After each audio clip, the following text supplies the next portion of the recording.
Chapter 2. Daniel. Daniel Shires had been an unusual baby. He decided to skip the crawling phase entirely and began walking at 6 months. By age 3, he was reading chapter books, and by 4, he was fixing broken electronics. Now 10 years old, Daniel was thinking and doing things most adults couldn't begin to understand. Most people tended to sort other people into familiar categories. This is not done consciously or with any malice. It's simply a shortcut to avoid the hardest work of all: thinking. Daniel didn't fit into any of the comfortable categories, and it gave some people an uneasy feeling which they could not identify. He wasn't small for his age, but his slender frame left people with the impression that he was. When meeting Daniel for the first time, most adults were overcome with a strong urge to take him home and feed him. His sister Madison had given up on getting him to eat anything that wasn't pre-packaged, sanitized, and sorted. Eating was an unwelcome distraction that Daniel grudgingly accepted as unavoidable. Madison's primary concern wasn't his diet, though. It was his reluctance to speak to anyone but her. Although he had only been at his new school for a month, words like evaluation and spectrum disorder were already being used whenever the topic of Daniel Shires came up. The situation was actually much simpler than that. Daniel had just realized that most people didn't care to hear anything that he had to say, so he stopped trying. Daniel explained this to his sister by drawing 2 circles. "This," he had said, "is the set of things I want to talk about, and this is what other people want to talk about." The 2 circles did not overlap, and although he didn't describe which topics belonged in each circle, it was no mystery what they were. Most people wanted to talk about the weather, sports, or entertainment. For Daniel, there was only one thing in the world: puzzles. Daniel had an obsessive nature when it came to puzzles. Once his mind had latched onto one, he was unable to concentrate for long on anything else. Daniel couldn't remember a time when his mind was quiet. He had forgotten what it was like to be calm and idle with nothing to think about. Certainly his 5th grade level schoolwork offered him no diversion from his obsessions. That's not to say that he ignored his teachers. Daniel heard every word. Such was the power of his mind that even the slightest sliver of it could keep up with the subjects that exhausted his 10-year-old peers. If all of humanity could be measured by a truly objective IQ test, Daniel Shires would be the first name on the list. For now, though, he would have to endure the 5th grade. Daniel studied the article about quantum mechanics on his phone, while the swing on which he was sitting drifted lazily. He would have been more comfortable reading in the library, but the administration at Jackson Elementary was laboring under the delusion that forcing him to take recess with the rest of his 5th grade class would help him socialize. The playground during recess was the same as usual, with girls and boys self-segregated. The boys either participated in or watched the basketball game dominated by Victor Huffold, an ill-tempered mouth-breather who, through misfortune, bad timing, and the unexpected retirement of a teacher, had been held back twice, landing him in Daniel's class despite his age. Victor towered over the other boys. Daniel had observed that playing basketball with Victor consisted of only 2 things. Those on Victor's side were tasked with feeding him the ball so that he could try, and usually fail, at making 3-point shots. Those on the opposing team were primarily consumed by the fear of his elbows and spent their time avoiding them. Most of the girls were playing their own game of basketball, but a smaller group was jumping rope. They were using 2 long ropes at the same time and trying to keep the double Dutch game going for more than 4 turns. The only girl who was any good at it was Francesca, whom everyone called Frankie. She could pump her short legs up and down so fast they were a blur. It was said that she could jump from the floor of the cafeteria onto a tabletop in one leap. As she ducked into the game without tangling the ropes, the other girls cheered and began a song about a local legend. It was a song first sung by their grandmothers' grandmothers.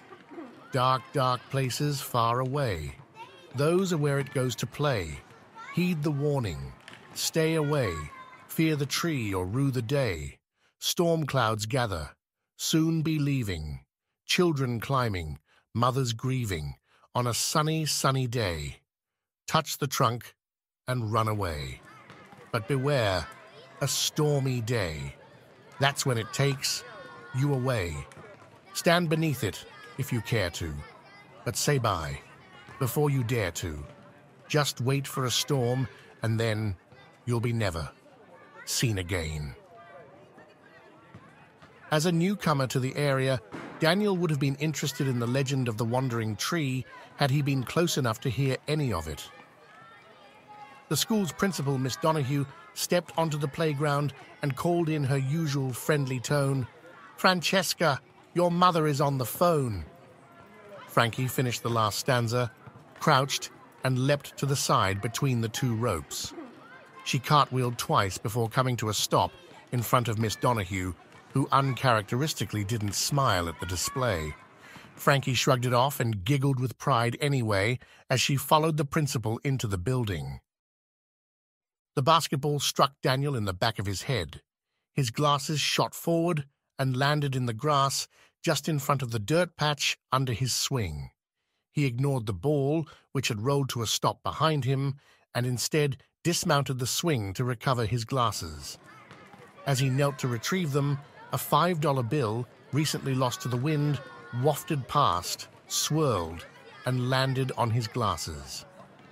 Daniel picked it up and gazed up into the empty blue sky for any clue as to where it had come from. "Shires! Ball!" shouted Victor from the basketball court. Victor's current circle of minions had each done their time as the unfortunate focus of his attention. As the new boy in class, Daniel had become Victor's latest target. Daniel did his best to ignore the bully, which was a tactic that had, so far, not yielded the desired result. Today was no different. Daniel turned back to the swing after recovering his glasses and pocketing the money. He sat with his back to the other boys and resumed his reading. "Shires!" Victor shouted again. "Don't make me come over there!" One of the other boys moved to retrieve the ball, but Victor stopped him. They were at least 20 feet away, far enough not to feel the strange effects of what Daniel had just done. In the process of picking up his glasses, Daniel had turned 360 degrees. He had unintentionally made the final untwist of his dimension lines, the three invisible lines of force that anchor each of us to our universe. Ordinary daily activity twists these lines in complex ways to the point where they are so knotted and tangled that they have no effect on our lives. The lines go unseen and unnoticed. In rare cases like Daniel, however, they can become untwisted. When they do, they exert a strong influence on otherwise random events. The other swings in Daniel's vicinity had been drifting independently in the light breeze, but now they moved in perfect synchrony.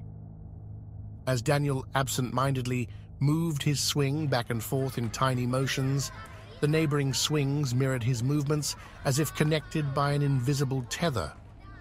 Daniel, completely engrossed in his reading, was oblivious to this, just as he was unaware that the motion of every blade of grass and cloverleaf within 15 feet had also become synchronized. When one moved, they all moved in precisely the same way. A honeybee landed on a tiny white flower. It swayed under the bee's weight.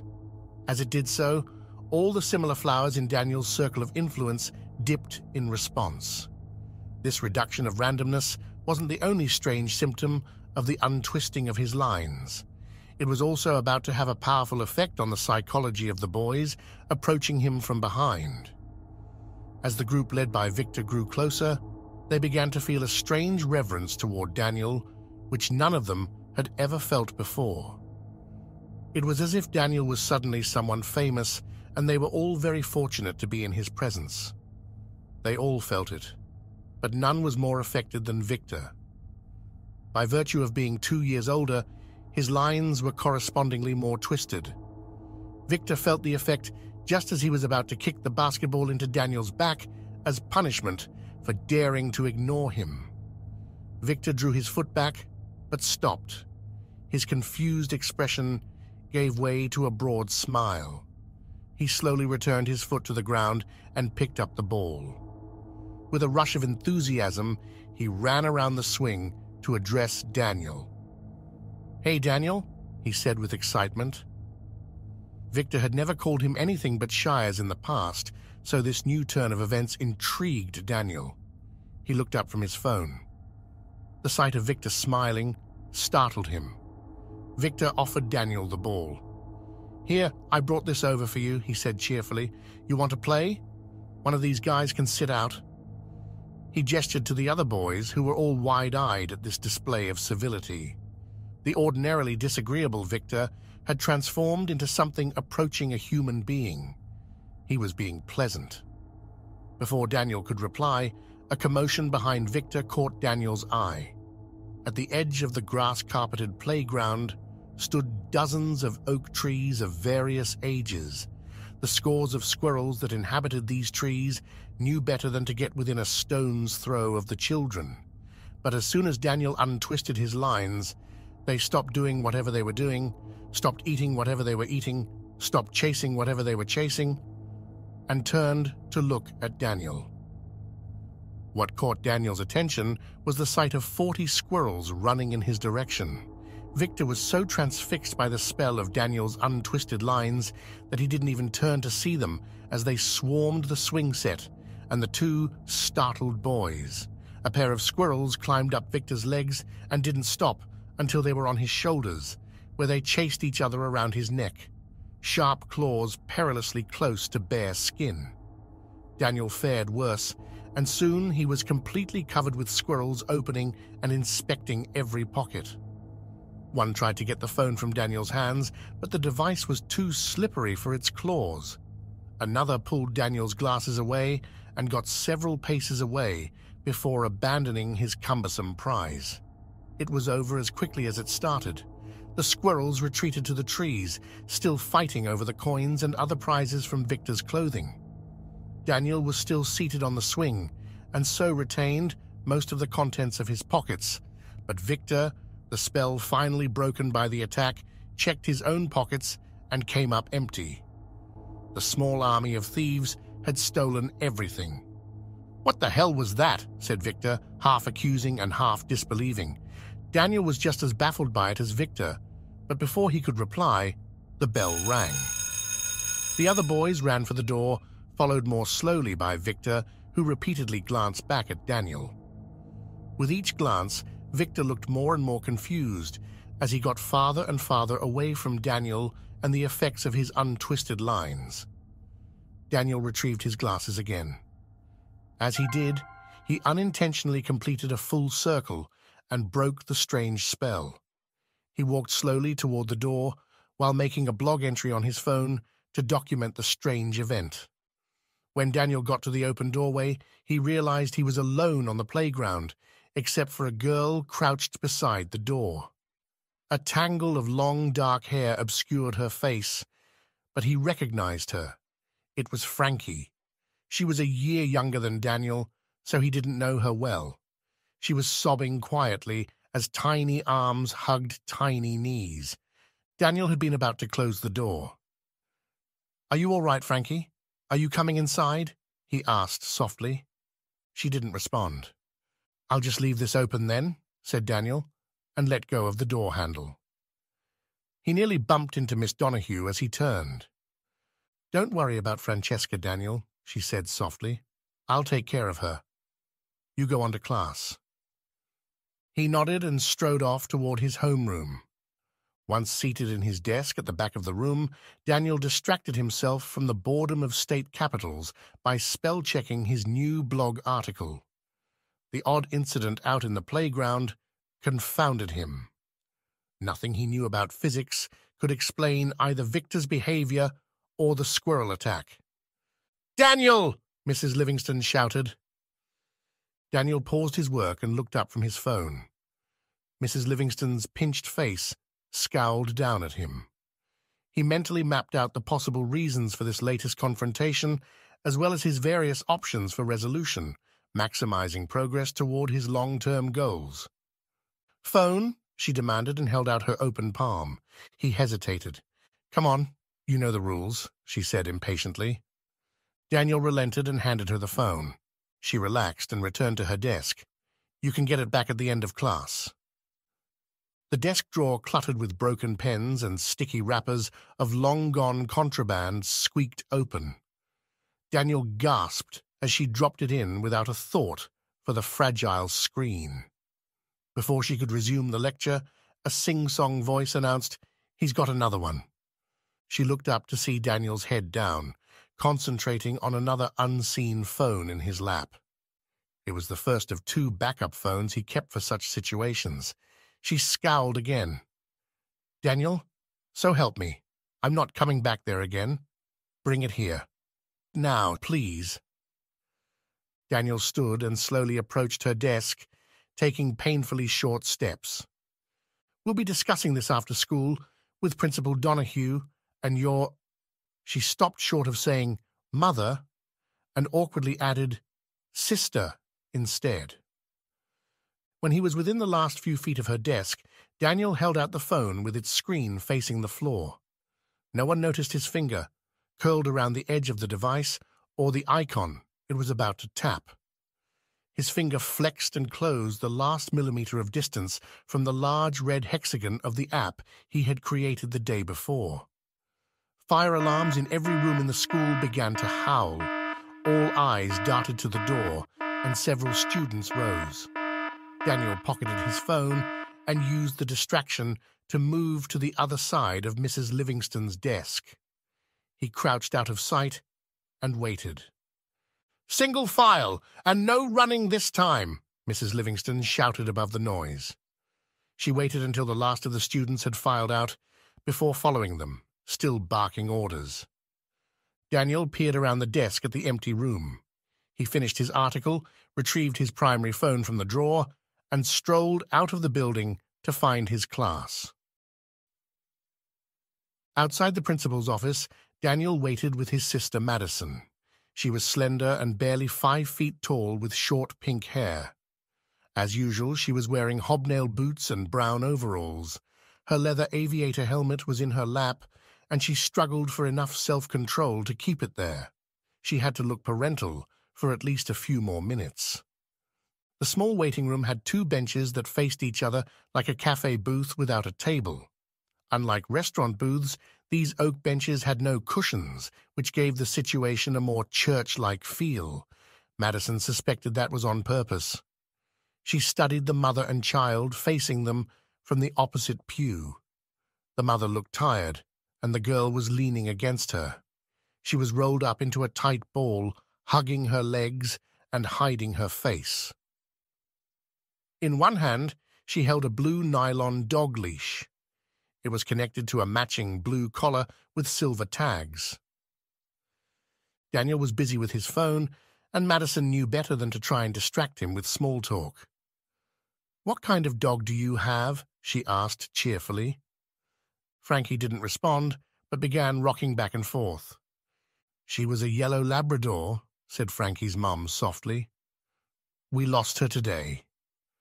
"Oh my gosh," said Madison, covering her mouth. "I'm so sorry." Frankie's mother drew her daughter closer and squeezed her shoulder. "Hit by a horse and buggy. I still can't believe it. Who uses those anymore? He didn't even stop, just kept going and whipping that poor horse. The worst part is, yesterday we lost all the photos on my phone. Some kind of virus. We don't have a single picture of her. It's like she never existed." Daniel looked up at the mention of something technical. "You got a computer virus?" "No, hun, not my computer. There's just something wrong with my phone." Daniel smiled. Long ago, having given up trying to convince people that their phones were actually very sophisticated computers. "May I see it?" he asked. "He's pretty good with phones," Madison added, noticing her reluctance. Frankie's mother opened her bag and produced the broken device. Daniel accepted it. He held it gently, but tapped thumbs at a furious pace. The door to the principal's office opened, and a tall boy from Frankie's class followed his mother out into the waiting area. He had a split lip and a black eye. They paused in front of Frankie and her mother. "I'm sorry about what I said. About your dog," the boy said sincerely. Frankie remained rolled up tightly in her faceless ball and said nothing. Her mother nodded, and they turned to leave. "Miss Shires?" Margaret Donahue called from the doorway. Daniel handed the phone back to Frankie's mother. "I'll see what I can do." She accepted the phone, but looked confused. "Won't you need this, then?" she asked. "Not anymore," said Daniel, with a bit of pride at having breached her phone's security so quickly. He turned and hurried to catch up with Madison. Miss Donahue closed the door and gestured for them to take a seat. Mrs. Livingston stood against the far wall to the side of the principal's desk, arms crossed. She didn't have a cigarette at that moment, but her posture and the way she was nervously bouncing a white pen gave the impression that she did. Daniel sat passively facing them, with both hands inside the pockets of his grey hoodie, working on his second backup phone. "It's grown well out of hand," Mrs. Livingston launched in after Madison had taken her seat. "He won't participate. In fact, I can't get him to say a single word. He won't pay attention, and he's failing every subject but art. Yesterday, he turned in a test with no answers. It just had a circle around a spelling error I made." Madison stifled a snicker. "And is that a third phone?" Mrs. Livingston shouted. She held up the two that she had reconfiscated after the fire drill. She was pointing at Daniel's hands, which were clearly moving from inside the hoodie's wide front pocket. Madison sighed and held out her hand. Daniel looked at her for a second of protest before surrendering his second backup phone. Mrs. Livingston opened her mouth to say something, but Miss Donahue stopped her with a raised index finger. "Daniel, do you have anything to say?" Livingston scoffed. Good luck with that." Madison took the phone and leaned in to whisper something in Daniel's ear.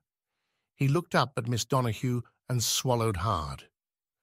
Preferring to speak to Madison, he twisted to face his sister before commencing in a quick-paced monotone. "I'm deeply sorry about defying the authority of Mrs. Livingston, as well as several other things that you don't know about yet. I promise to obey all the rules from now on, as long as they do not contradict my own ethical code. As for the schoolwork, I have been listening to Mrs. Livingston because she is a wonderfully inspiring teacher, and I have a great deal of respect for her. This week, we learned that the American Revolution was won due to the bravery and independent thinking of the Founding Fathers, although I would also add that the guerrilla tactics required by the asymmetric nature of the conflict, as well as the distraction of the French in Europe, played a larger role than was credited by our textbook. We also learned that the proper use of the semicolon is to separate two independent clauses, although, to be quite frank, I don't think anyone uses them anymore. In math, we learned how to divide long numbers without the use of a calculator, a skill that will prove invaluable if civilization collapses and all the calculators and phones die.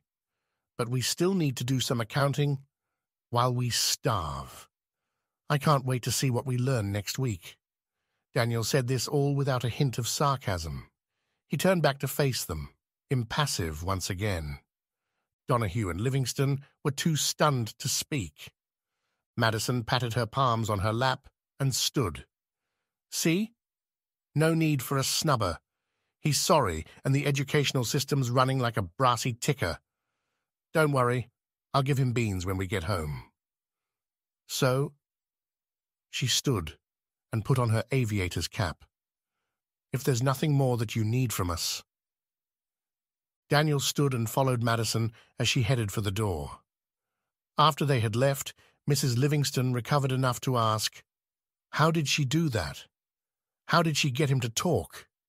And what language was she speaking? "I think I heard her say time for the dog and pony," said Donahue, still trying to mentally untangle what had just happened. Mrs. Livingston shook her head, trying to clear away the phrase from her mind. Whatever that means. Anyway, she's too young to care for a problem child all on her own. Miss Donahue glared at her. What? Said Livingston indignantly. You know I'm right. Someone should do something about it. No, you won't, said Miss Donahue firmly. And if you do, we will revisit the discussion of this. She reached down and pulled open her lowest desk drawer, revealing a glass bottle of clear liquid. It rolled as she slammed the drawer closed again. Pfft, Livingston said, and lifted the white pen halfway to her mouth before she caught herself. As he returned to the waiting room, Daniel stopped to get the page curling forth from the printer beside the door.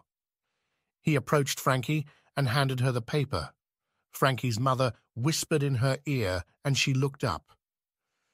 Daniel turned over the paper, revealing the image of a smiling dog, her nose taking up most of the page. Frankie snatched it and hugged it, crumpling it mercilessly. She released her hug and brought the picture up to kiss it gently before beginning the work of smoothing out the wrinkles of her new treasure. How did you... her mother began. I also got the rest of your photos back, said Daniel, now quite proud of his work. He pointed to her bag where her phone and the rescued images waited. She frantically opened the bag and examined her phone. Her hands trembled as she unlocked it and began swiping through the images. They're here. They're all here, she whispered and showed it to Frankie. Frankie accepted the phone with reverence and stared at the screen. Daniel turned to leave. Frankie and her mother were too stunned to thank him as he and Madison left. When they reached the front doors, Madison turned to her brother and gazed solemnly into his kind eyes. That was a pretty good thing you did back there. It was simple enough, said Daniel, beaming under her praise. The virus left the door wide open. Don't worry, I locked it on the way out. And the photos weren't deleted. They were just hidden. It looked like ransomware that crashed halfway through. It doesn't matter how easy it was. You made someone very happy. That's what counts. If that's what it's like to lose a dog, I don't ever want one, said Daniel solemnly. Oh, Daniel, she sighed. For a brilliant kid, you can be pretty stupid sometimes. You and I have lost a lot more than a dog. Would you wish Mum and Dad were never in our lives at all? Daniel felt the all-too-fresh sting of grief. It's the same, said Madison firmly. I guess so, said Daniel meekly. I know so, said Madison firmly. And also, we're totally getting a dog.